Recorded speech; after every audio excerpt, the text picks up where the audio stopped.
Ang Department of Health ipinag-utos ang paglalagay ng dengue fast lane sa lahat ng mga ospital.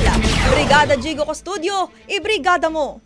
Brigada Live Report. Inatasan na ng Department of Health ang lahat ng mga ospital at pasilidad ng gobyerno na muling isaaktibo ang kanilang mga dengue fast lane upang matiyak ang pinabilis na pagsusuri at paggamot sa mga pinaghihinalaang kaso ng dengue. Bukod dito, inihanda na ng DOH ang libu-libong dengue IgG, IgM at dengue RDT test kits upang dagdagan ang mga posibleng pangangailangan.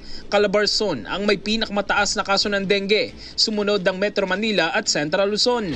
17 local governments unit naman sa loob ng mga rehiyong ito ang mga dengue hotspot. Kaya kinikilala ng DOH ang otoridad ng mga lokal na punong ehekutibo na magdeklara ng mga outbreak sa kanilang lokalidad at handa silang suportahan sa kanilang pagtugon. Sa ngayon ay nakikipag-ugnayan na ang DOH Center for Health Development sa mga local government units para ipatupad ang mga kinakailangang preventive measures para labanan ang pagkalat ng dengue.